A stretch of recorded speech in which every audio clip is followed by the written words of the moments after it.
Hi friends, welcome back to our channel. पिछली video में हमने पढ़ लिया था, वेद तक पढ़ लिए, उनके बारे में पढ़ लिया, उपवेद पढ़ लिए, ज्ञानी पढ़ लिए, राइट। हमने ये सब पढ़ लिया। हमने एक ब्राह्मण ग्रंथ को छोड़ा था, ठीक है। तो ब्राह्मण ग्रंथ क्या होता है? वेदों को अच्छी तरह से जब हम समझने के लिए ही है ना, उन्होंने क्या किया, ब्राह्मण ग्रंथ बनाए, मतलब उनकी रचना करी। तो जो जितने भी ये वेद है, इनके सबके अपने अपने क्या है, ब्राह्मण ग्रंथ है। मतलब उसका एक शॉर्ट फॉर्म, जैसे हम समरी टाइप में नहीं बनाते, उसी हिसाब से उनको वेदों को समझने के लिए ही क्या बनाए गए, ब्राह्मण ग्रंथ बनाए गए, ठीक है। ओके, अब हम आगे बढ़ते हैं। और कुछ जैसे टर्मिनोलॉजी है, जैसे वैदिक काल में जो जौ थी, जो हमारा वो होता है, उसको यव नाम से कहा गया। गेहूं को गोधुन कहा गया, चावल को ब्रीही कहा गया। तो कहीं भी आपको ये नाम मिल जाए वैदिक काल में, तो इसका मतलब यही होता है, ठीक है। अब आता है अरंक्य। अरंक्य क्या होते हैं? ऐसी पुस्तक जिनकी मतलब जो जंगलों में लिखी गई, वो क्या कहलाती है? अरंक्य कहलाती है। क्या कहलाती है? अरंक्य, अरंक, सॉरी, आर्यंक कहलाती है वो ऐसी पुस्तक। वो क्या कहलाती है? जो जंगलों में लिखी गई हो, ठीक है। इनकी टोटल संख्या कितनी है? 7 है, ये टोटल नंबर है इनके। और जो अथर्ववेद है ना, इसको छोड़कर, अथर्ववेद जो लास्ट वाला है हमारा, इसको छोड़कर बाकी सारे क्या है, आरण्यक ही हैं, ठीक है। उसके बाद देखो हमारा, आपको ये चार्ट, हिस्टोरिकल चार्ट याद होगा। तो हमने क्या पढ़ लिया? हमने ब्राह्मण ग्रंथ पढ़ लिए, उसमें गैर ब्राह्मण, हमने जैन बौद्ध को एक बार छोटा पढ़ लिया, मतलब उनकी बुक्स पढ़ लिया हमने। धर्म के बारे में हम अलग से पढ़ेंगे। फिर वेद पढ़ लिया, उपवेद पढ़ लिया। अब आए हम वेदांग, पुराण, उपनिषद और महाकाव्य। ये 4 चीज़ें हमारे पास रही हैं, ठीक है। तो अब हम वेदांग को कहते हैं। वेदांग क्या होते हैं? तो वेदांग को क्या है, वेदों को भली भांति समझने के लिए ही वेदांग की रचना की गई। तो वेदांग क्या है? वेदांग क्या है? वेदों को समझने के लिए ही, वेदों को समझने के लिए ही जो है वेदांग की रचना की गई है, ठीक है। और यस, वेदांग की क्या है, 6 शाखा है, ठीक है। मतलब 6 तरह के हमारे पास क्या है, वेदांग है। अब सबसे पहले आता है व्याकरण, जिसकी रचना किसने करी? अष्टाध्यायी ने। अष्टाध्यायी, जिसकी रचना किसमें? अष्टाध्यायी में। और किसने करी? पाणिनि ने करी। पाणिनि की पुस्तक है ना अष्टाध्यायी, उसमें व्याकरण के बारे में ही है वो, ठीक है। फिर आता है ज्योतिष। ज्योतिष के बारे में हमें कहाँ से पता लगता है? ये हमें पता चला बृहद संहिता, बृहद संहिता से हमें पता लगता है। और ये किसकी है? ये व्राहमिहिर की है, व्राहमिहिर की है, ठीक है। तो ये इन बुक्स के बारे में पूछा जाता है कि पाणिनि की लिखी अष्टाध्यायी किसकी है? वो पाणिनि की है। बृहद संहिता किसकी है? व्राहमिहिर की है। निरुक्त, निरुक्त के बारे में किस में लिखा गया? तो निरुक्त के बारे में निरुक्त शास्त्र में लिखा गया, निरुक्त शास्त्र में लिखा गया निरुक्त के बारे में, ठीक है। ये हमारा ब्राह्मण ग्रंथ पेंडिंग है, जो हम थोड़ी देर में करेंगे, ठीक है। हमने निरुक्त तक पढ़ लिया। उसके बाद आता है शिक्षा, मतलब ये वेदांग है। वेदों को समझने के लिए ही इनके अलग अलग पार्ट कर दिए गए। तो शिक्षा, शिक्षा में क्या है? शिक्षा किस में है? शिक्षा शास्त्र में है, शिक्षा शास्त्र में, ठीक है।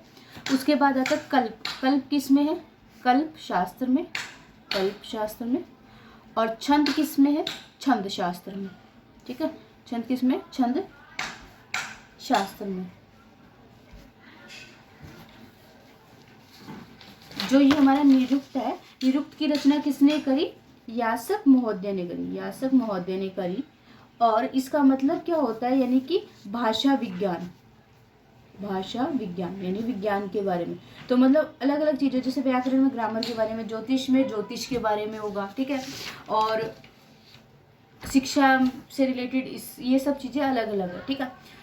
अब हमारे पास जो कल्प ये था, कल्प शास्त्र, कल्प की वेदांग था, उसकी इसकी रचना किसने करी है? इसकी रचना करी गौतम ऋषि ने करी है।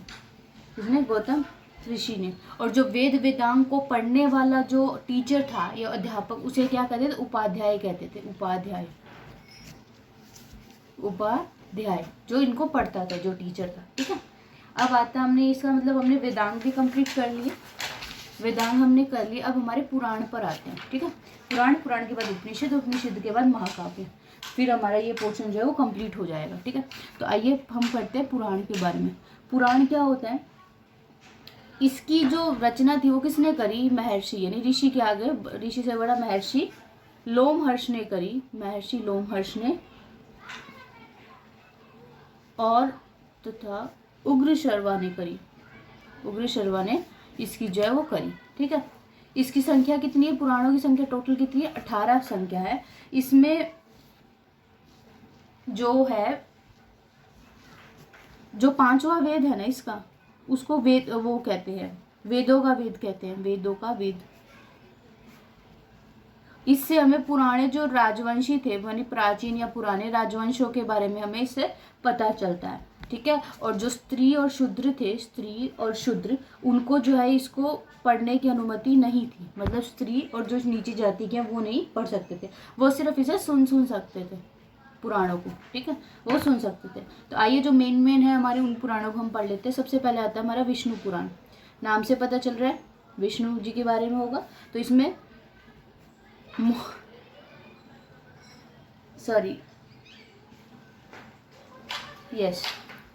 ये थोड़ी सी मिस्टेक हुई है।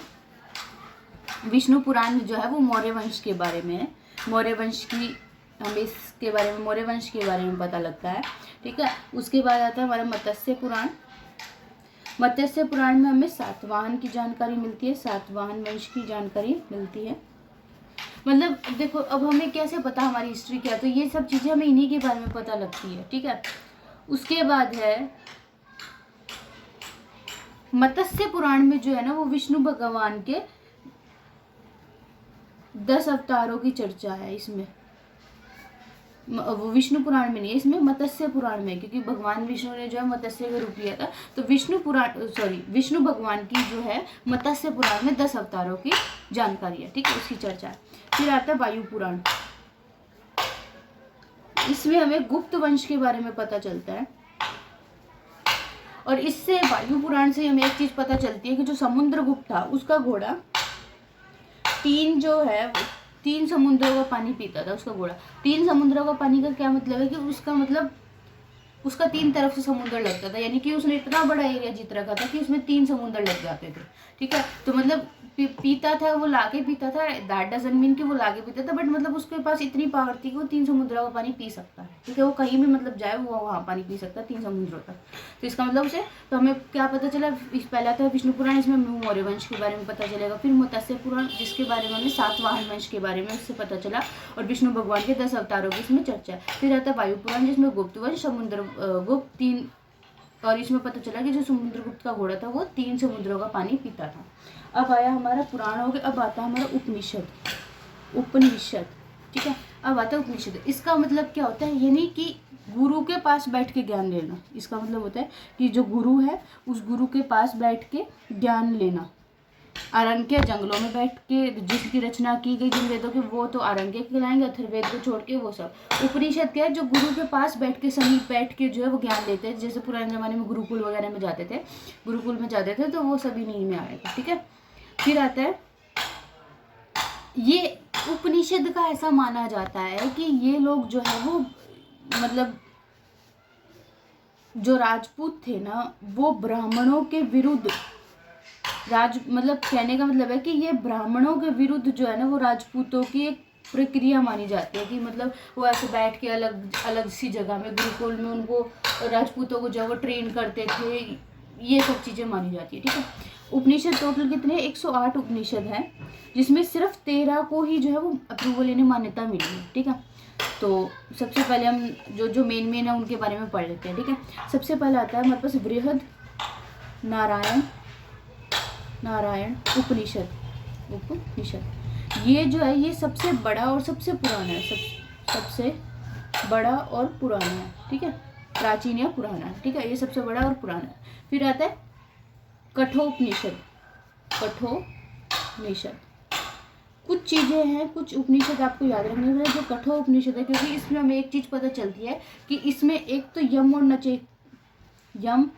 और नचिकेता की कहानी है। यम और नचिकेता की कहानी है इसमें। और दूसरा है ओम, जो शब्द है ना ओम, उसका महत्व इसी में दर्शाया गया। ओम शब्द, तो ये हमें से ये क्वेश्चन पूछा जा सकता है कि ओम जो शब्द है वो कौन से उपनिषद से मतलब है, तो वो कठोपनिषद से है। ठीक है, उसके बाद आता है मुंडकोपनिषद।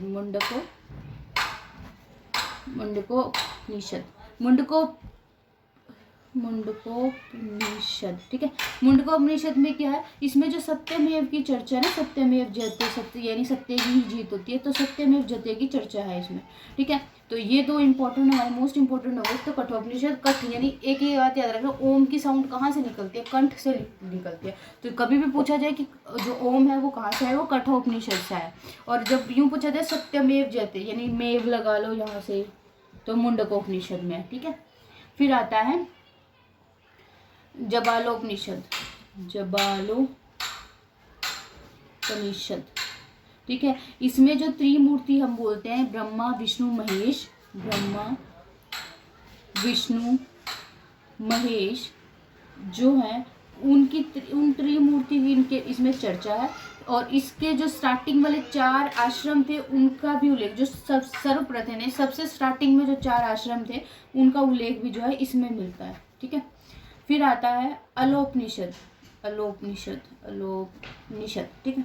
अलोपनिषद क्या है, ये सबसे बाद का है, ये सबसे रीसेंट है, सबसे बाद का है। और इसकी जो रचना है ना वो अकबर के टाइम पे हुई थी, यानी कि ये तो अभी का ही हुआ, अकबर के बाद की थी। इनको देखते हुए तो ये अभी का ही हुआ, ठीक है। फिर आते हैं समृद्धि साहित्य भी आता है, समृद्धि साहित्य।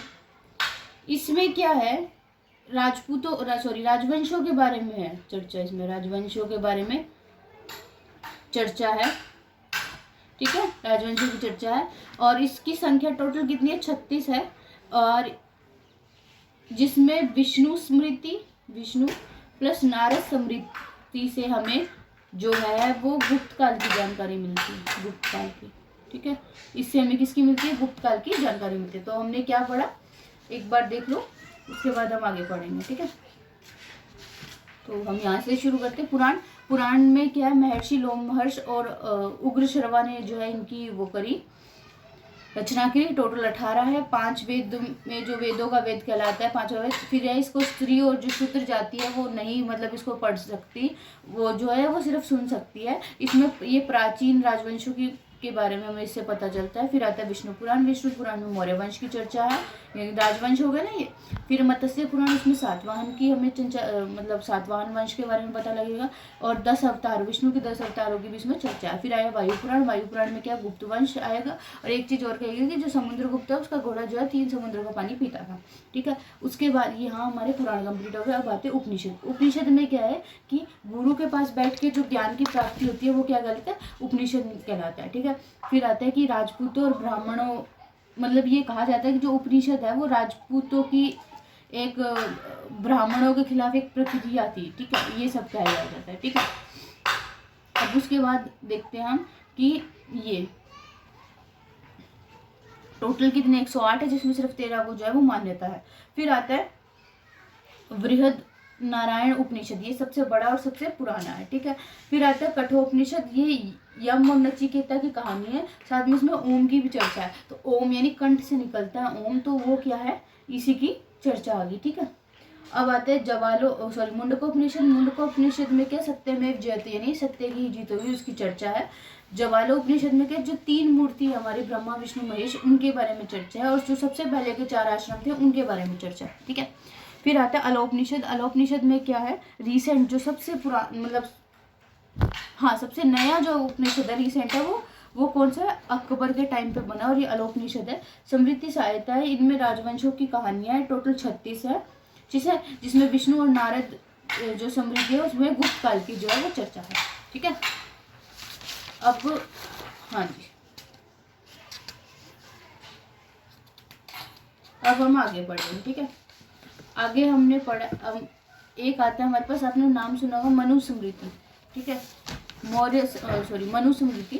तो मनुस्मृति क्या है, कौन सा क्या, मनुस्मृति या तथा याज्ञवल्क्य जो है स्मृति, इससे हमें क्या पता चलता है, इससे हमें मौर्य काल के बारे में पता लगता है, ठीक है। इससे हमें किसके बारे में पता लगता है, मौर्य काल के बारे में पता लगता है, ठीक है। एक चीज और है, ये जो याज्ञवल्क्य है इसमें क्या है, इन्होंने क्या कहा, इन्होंने जुआ खेलना सही बताया। इन्होंने कहा कि आप जुआ खेल सकते हो, जुआ खेलने को इन्होंने मतलब उचित बताया, ठीक है। फिर आता है मनुस्मृति है, इसको क्या कहते हैं, धर्मशास्त्र भी बोला जाता है, ठीक है। और इसमें जो ऊंची जाति की जो है, मतलब जो ऊंची जाति थी उसको ज़्यादा मतलब वीर बताया, या उसकी जो है गैलोरी के बारे में, मतलब उनके बारे में ज़्यादा अच्छा बताया गया, ऊंची जाति के बारे में, ठीक है, उनकी वीरता के बारे में बताएगा, ये बढ़ा चढ़ा, मतलब ये सब चीज़ें, ठीक है। और इसमें जो दलित और महिला हैं, दलित और महिला यानी वही शूद्र जाति और महिला होगी ना, उसको नीचा बताया, उसको नीचे बताया गया है, ठीक है, ये सब चीज़ें। और इसमें ये क्या गया कि इसमें विवाह के लिए जो पुरुष की आयु थी, मनु समृद्धि में पुरुष की आयु को 25 साल, और जो फीमेल है यानी कि लड़की या महिला वो 12 साल की होनी चाहिए, मतलब एज गैप देख सकते हैं। और वैसे भी देखो, जहाँ धर्मशास्त्र को ऊंची जाति और फिर यहाँ दलित और नीचे महिला को नीचे बताया, तो आप you can get the idea. और इसमें क्या है कि यहाँ इस 8 तरह के विवाह की चर्चा है, अलग अलग तरीके के विवाह की जो इसमें चर्चा है। और इसने क्या कहा है कि इसमें क्या होता है, 16 संस्कार होते हैं, जो हमारे जन्म से लेके हमारे अंतिम संस्कार मरने तक के जो टोटल 16 संस्कार होते हैं, ठीक है। इन्होंने क्या कहा कि 10 संस्कार जो है वो लास्ट का अंतिम संस्कार होता है, ठीक है, 10 संस्कार जो है वो लास्ट का अंतिम संस्कार होता है। इसने कहा कि ऋण जो है, ऋण वो 3 प्रकार के होते हैं। ऋण होता है ना हमारा, किसी पे हम पे किसी का कर्ज हो उसे ऋण बोलते हैं, ठीक है, इंग्लिश में से लोन बोलते हैं, बट यहाँ ये लोन के कंटेक्स्ट में नहीं है, ये मतलब बोझ हम पे बाहर है, ठीक है। तो सबसे पहला आता है देव ऋण। तो इसमें क्या है, अगर हम हमारा मतलब देवताओं का हम पे कुछ ऋण है, तो इसमें अगर हम कुछ धार्मिक अनुष्ठान या पूजा पाठ कर देते हैं, धार्मिक अनुष्ठान, तो इससे हमें मुक्ति मिल जाएगी, मतलब ये ऋण हमारा 0 हो जाएगा, ठीक है। तो देव ऋण आ गया। दूसरा आता है ऋषि ऋण। ऋषि ऋण, ऋषि ऋण यानी नाम से ही पता लग रहा है कि ऋषियों का होगा। तो इसमें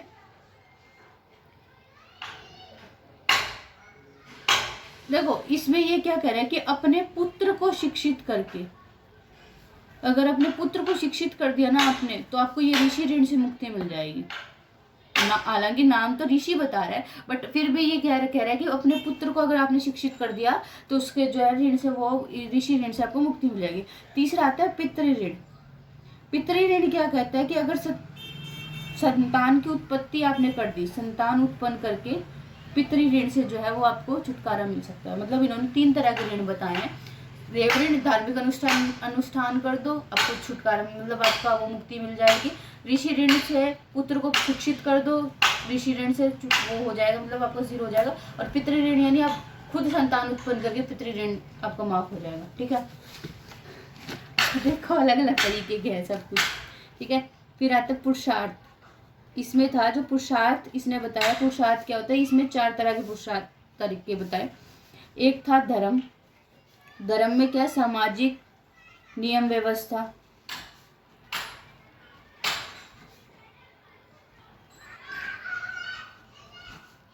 ठीक है। और इसने क्या बताया, अर्थ के बारे में बताया, जिसमें आर्थिक संसाधनों के बारे में बताया कि क्या क्या हमारे पास सोर्स है, हम कैसे कर सकते हैं। फिर आता है काम। काम यानी शारीरिक सुख भोग, ठीक है, तो ये बताया। तीसरा क्या कहते हैं, मोक्ष, लास्ट में आ जाएगा मोक्ष। मोक्ष में क्या, आत्मा का उद्धार हो जाता है, मतलब ये सब इसने बताई कि ये चीज़ें होती है, उद्धार, ठीक है, आत्मा का उद्धार हो जाता है। आश्रम की संख्या जो है वो 4 है, ठीक है। और जन्म से लेके जन्म से लेके 5 साल की अवस्था को बाल्यावस्था या शिशु अवस्था कहते हैं। और उसके बाद 4 तरह के आश्रम है, मतलब जैसे सबसे पहला कहता है ब्रह्मचर्य। 5 मतलब 0 से लेके 5 साल तक तो इन्होंने बता ही दिया, शिशु काल हो गया या बाल्यावस्था बोल दी। फिर उन्होंने 5 साल से लेके 25 साल तक इन्होंने क्या कहा, गुरुकुल में शिक्षा लेनी है। गुरुकुल यानी इस टाइम पीरियड में सिर्फ पढ़ाई करनी है, गुरुकुल में शिक्षा लेनी है, ठीक है। उसके बाद आता है गृहस्थ जीवन। गृहस्थ जीवन, इसमें आपको अपना घर बसाना है। 25 से लेके 50 साल तक जो है वो परिवार के साथ रहना है, यानी 25 साल आपको परिवार के साथ रहना है, 25 साल शिक्षा ग्रहण करनी है। टोटल हो गया आपके लाइफ के 50 है। थर्ड आता है वानप्रस्थ। वानप्रस्थ में क्या है, 50 से लेके 75 साल तक सामाजिक और धार्मिक जीवन जीना है, मतलब हमारा कुछ समाज के प्रति भी कर्तव्य होगा तो वो सब करना है। तो वानप्रस्थ में 50 से लेकर 75 तक सामाजिक है, धार्मिक। चौथा आता है सन्यासी। सन्यासी यानी 75 प्लस होने के बाद जो है वो आप क्या करो, वन में तपस्या करो।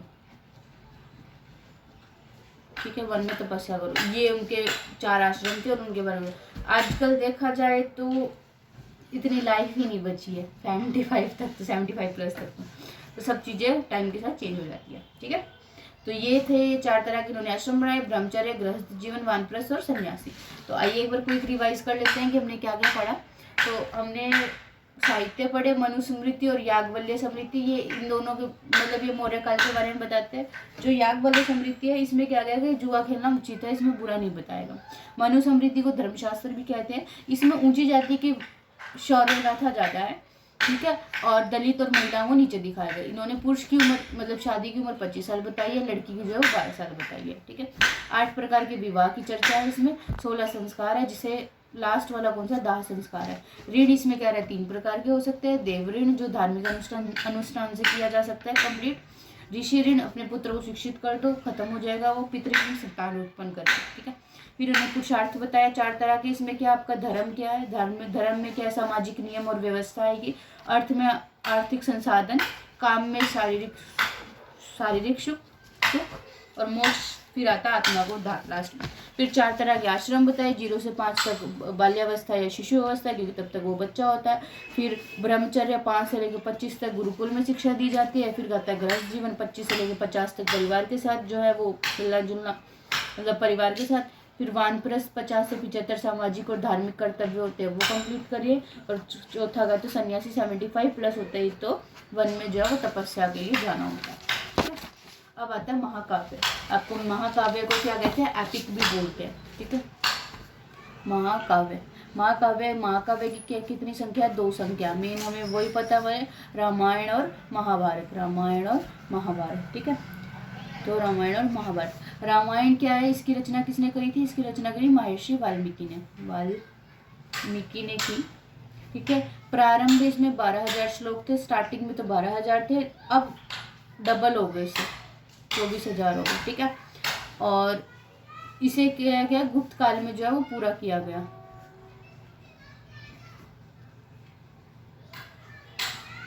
श्लोकों को, ठीक है, इन श्लोकों को गुप्त काल में पूरा किया जो डबल हो गया।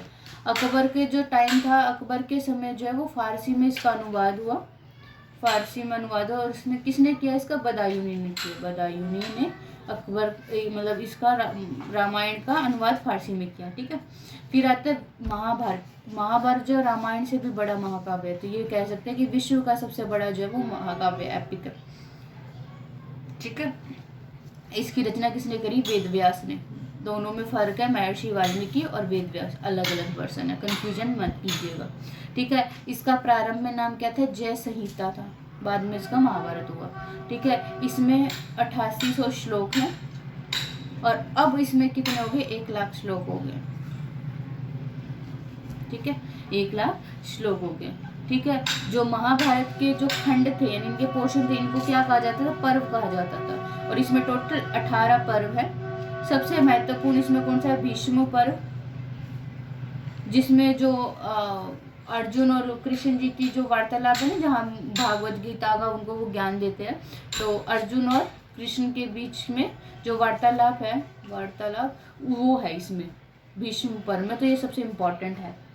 ठीक है, और इसको भागवत गीता, भीष्म पर्व को भागवत गीता या गीता कहा जाता है। ठीक है, अकबर के टाइम जो है वो महाभारत को फारसी में लिखा गया। अकबर के टाइम जो है वो महाभारत को फारसी में लिखा गया, जिसे रजनामा भी कहते हैं। रजमनामा।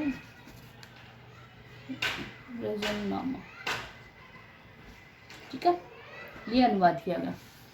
अब एक टेबल मैंने आपको कही थी कि हम बनाएंगे, एक वो टेबल बना के इस वीडियो को कंप्लीट करते हैं। ठीक है, उसके बाद हम नई चीज़ शुरू करेंगे, क्योंकि हम क्या शुरू करेंगे वो भी मैं आपको एक बार कंफर्म कर ही देती हूँ।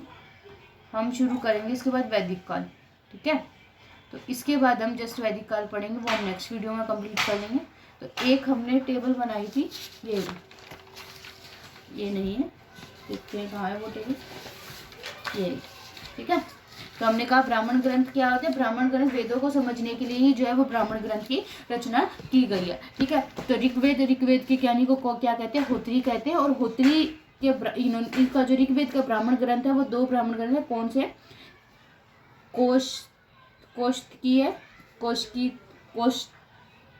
कोष्ठकी है एंड ऐत्रेय, ठीक है।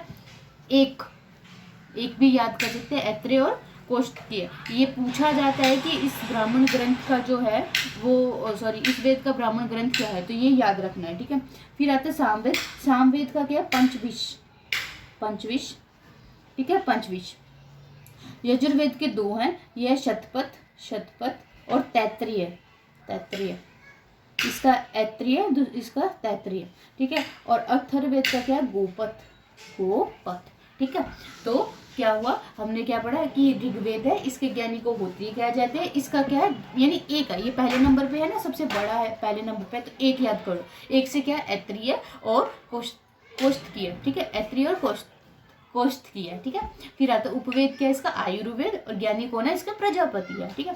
नेक्स्ट आता है सामवेद। सामवेद का ज्ञानी उद्गाता, इसका क्या है,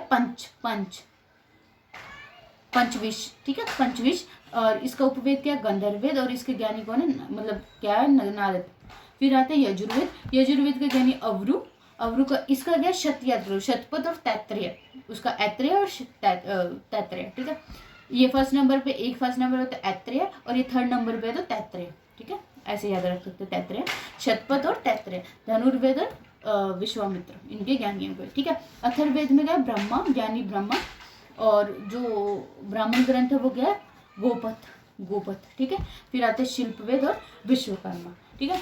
इसके यहाँ इस वीडियो को हम इतना ही रखेंगे। इसके बाद जो है हमारा वो वैदिक काल होगा, वो उसको हम स्टार्ट करेंगे, ठीक है।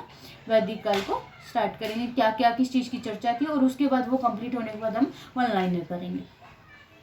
तो thank you so much for watching this video, bye bye.